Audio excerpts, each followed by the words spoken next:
બનાસકાંઠાના દિયોદર પોલીસ મથકના કોન્સ્ટેબલ બુરાભાઈ રાજપૂતે એક વિડીયો બનાવીને એસપી સહિત 3 લોકો તેમને હેરાન કરતા હોવાનો આક્ષેપ કર્યો છે અને આત્મહત્યા કરવાની ચીમકી આપી છે। પોતાના વિડીયોમાં કોન્સ્ટેબલ બુરાભાઈએ એવો પણ આરોપ લગાવ્યો છે કે SP Tharad PI CP Chaudhary Hitesh Kushkal અને પોલીસ કોન્સ્ટેબલ પ્રકાશ ચૌધરી તેમને હેરાન કરી રહ્યા છે।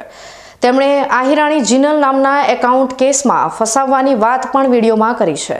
આ વિડીયો વાયરલ થયા બાદ કોન્સ્ટેબલ બુરાભાઈ ગુમ થઈ ગયા છે, જેના કારણે પોલીસ બેડામાં ખળભળાટ મચી ગયો છે। પોલીસ સૂત્રોના જણાવ્યા અનુસાર આ કોન્સ્ટેબલ અગાઉ પણ અધિકારીઓને દબાવવા માટે કેનાલમાં પડવાની ચીમકી આપી ચૂક્યા છે। હાલમાં પોલીસ ગુમ થયેલા કોન્સ્ટેબલની શોધખોળ કરી રહી છે।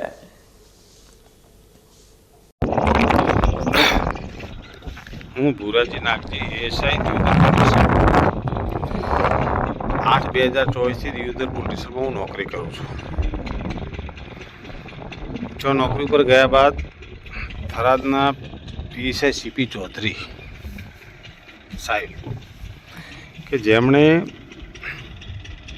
એવો આક્ષેપ મૂક્યો કે ભાઈ કોઈ જીનલ આહિરી નામની આઈડી ચાલે છે ને એમાં બધું ઇન્સ્ટાગ્રામ જે ચાલે છે એમાં ભુરાજી આ બધું કામ કરાવે છે।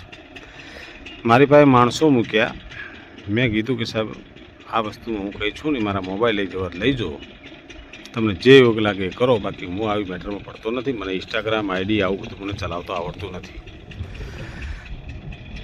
ત્યાર પછી આ આઈડીવાળા વિરુદ્ધમાં કંઈક 2-4 ગુના દાખલ થયા બનાસકાંઠા જિલ્લાના પોલીસ સ્ટેશનોમાં।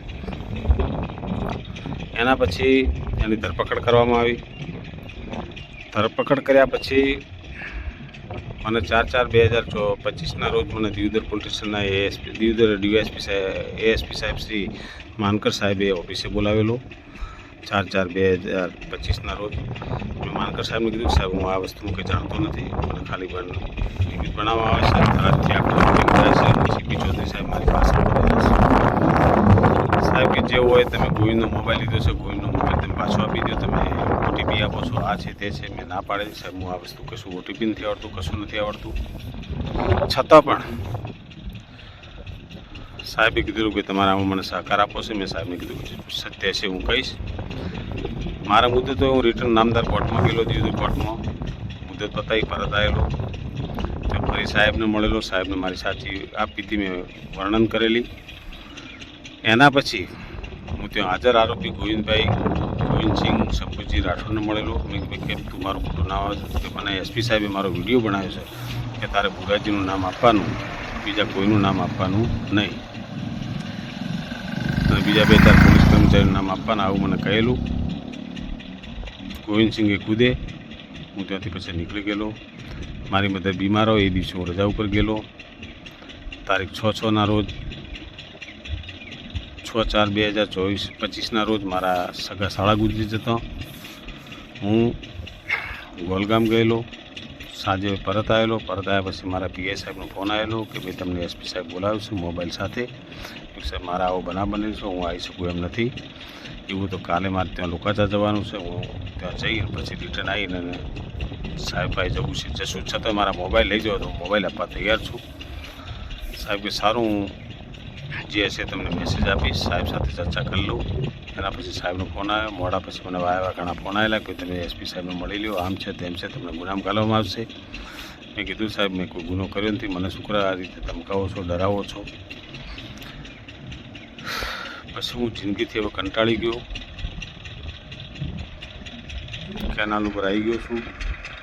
ભગવાન જે કરે। બનાસકાંઠા એસપી સાહેબ, થરાદના પીએસઆઈ સીપી ચૌધરી સાહેબ અને હિતેશભાઈ ચૌધરી કુશકલ ના ત્રાસથી હું કંટાળી ગયો છું। એમના લીધે મારી મોત મંજૂર હશે, મોતને વાલું કરી લઈશ। એટલો તંગ થઈ ગયો છું કે મને માનસિક ધમકાવવામાં આવે છે, ખોટા ગુનાઓ ફસાવવાની વાતો કરવામાં આવે છે। એક જ વ્યક્તિના ઈશારે આખું શાસન ચાલ્યું છે। એસપી સાહેબ મને વારંવાર દુઃખી કરી રહ્યા છે, એટલે હું તંગ થઈ ગયો છું। હિતેશભાઈ પણ રૂબરૂ મારી પાસે મહિના પૈસા મળેલા, કલ્પેશભાઈ ઠાકોર દાદાવાળાની સાથે એમને પણ મેં કીધું મળવાયા હતા। હિતેશભાઈ સારું તમે ન જાણતા કંઈ નહીં, તમારું પ્રશ્ન સોલ્વ થઈ ગયું, હું કહી દઈશ એસપી સાહેબને। છતાં જો મારી પાછળ પડી સીપી ચૌધરી સાહેબ, એસપી સાહેબ શ્રી મકવાણા સાહેબ અને હિતેશભાઈ પુષ્કર નાઓના ત્રાસથી હું કંટાળી મારું જીવન ગમે ત્યારે હું ટૂંકાઈ દઈશ. જય હિન્દ, જય ભારત.